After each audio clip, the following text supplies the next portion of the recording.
ഇന്ന് നമുക്ക് സിൽക്ക് ദോശ ഉണ്ടാക്കാം. നല്ല സോഫ്റ്റ് ആയിട്ടുള്ള വളരെ നേരിയ ദോശയാണിത്. കുട്ടികൾക്ക് സ്കൂളിൽ കൊടുത്തുവിടാനൊക്കെ പറ്റിയ നല്ലൊരു വിഭവമാണ്. അതുപോലെ തന്നെ നമുക്ക് ബ്രേക്ക്ഫാസ്റ്റിനും ഡിന്നറിനും ഒക്കെ ഇത് ഉണ്ടാക്കാം.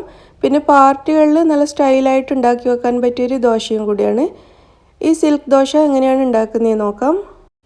ഇതിനു വേണ്ടി ഞാൻ 1 കപ്പ് ജീരകശാല അരിയാണ് എടുത്തിരിക്കുന്നത്. അതായത് നമ്മൾ നെയ്ച്ചോറൊക്കെ വെക്കാൻ ഉപയോഗിക്കുന്ന ചെറിയ അരി, നേരിയ അരി എന്ന് പറയും.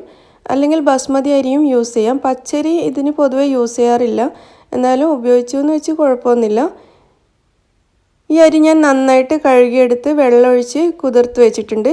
ഇതൊരു കുറഞ്ഞത് 3 മുതൽ 4 മണിക്കൂർ വരെ നന്നായിട്ട് കുതിർത്തെടുക്കണം.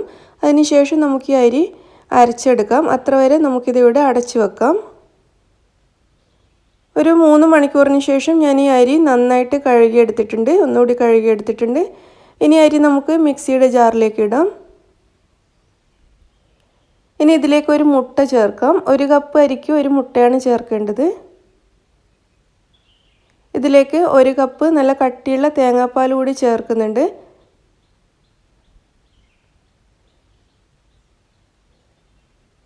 കുറച്ച് മഞ്ഞൾപ്പൊടി ചേർക്കാം. ഒരു 1/4 ടീസ്പൂണിലും താഴെ മതി.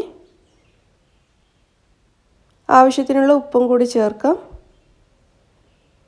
ഇതെല്ലാം കൂടി നന്നായിട്ട് അരച്ചെടുക്കാം. നല്ല സ്മൂത്തായിട്ട് അരച്ചെടുക്കുക.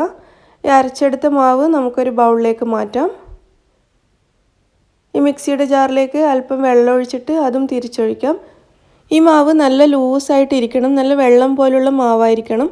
ഇത് കട്ടി കൂടുതലാണെങ്കിൽ ലൂസാക്കാൻ വേണ്ടിയിട്ട് വെള്ളത്തിന് പകരം തേങ്ങാപ്പാൽ തന്നെ യൂസ് ചെയ്യുന്നതാണ് നല്ലത്. അതാകുമ്പോൾ ഒന്നുകൂടി നല്ല ടേസ്റ്റ് ആയിരിക്കും. ഇതുപോലെ നല്ല വെള്ളം പോലുള്ളൊരു മാവാക്കി മാറ്റാം. ഇനി ഇതിലേക്ക് അല്പം മല്ലിയില ഞാൻ ചേർത്തിട്ടുണ്ട്. മല്ലിയില ചേർത്തതിന് ശേഷം നന്നായിട്ടൊന്നുകൂടി മിക്സ് ചെയ്തെടുക്കാം. ഇനി നമുക്ക് ദോശ ഉണ്ടാക്കാൻ തുടങ്ങാം. ദോശ ഉണ്ടാക്കാൻ വേണ്ടി ഞാനൊരു തവ അടുപ്പത്ത് ചൂടാക്കാൻ വെച്ചിട്ടുണ്ട്.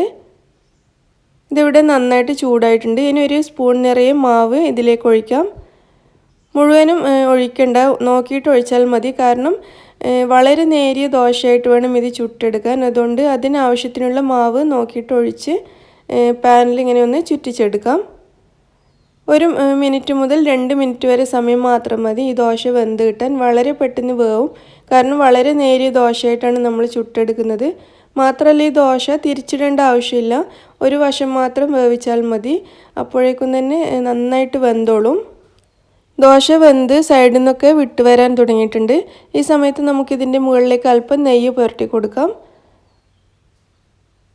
നെയ്യ് പുരട്ടുന്നത് നല്ലതാണ്. മുകൾ വശം ഡ്രൈ ആവാതെ ഇരുന്നോളും. നെയ്യ് ഇഷ്ടമുള്ളവർ മുകളിൽ നെയ്യ് പുരട്ടി കൊടുക്കുന്നത് എപ്പോഴും നല്ലതാണ്. ഈ ദോശ ഇവിടെ റെഡി ആയിട്ടുണ്ട്. നമുക്കിത് പ്ലേറ്റിലേക്ക് മാറ്റാം.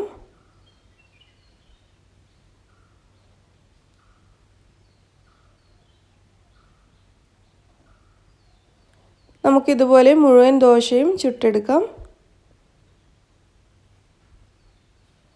അങ്ങനെ നമ്മുടെ ടേസ്റ്റി സിൽക്ക് ദോശ ഇവിടെ റെഡി ആയി കഴിഞ്ഞു. വളരെ എളുപ്പമാണ് ഇത് ഉണ്ടാക്കാൻ.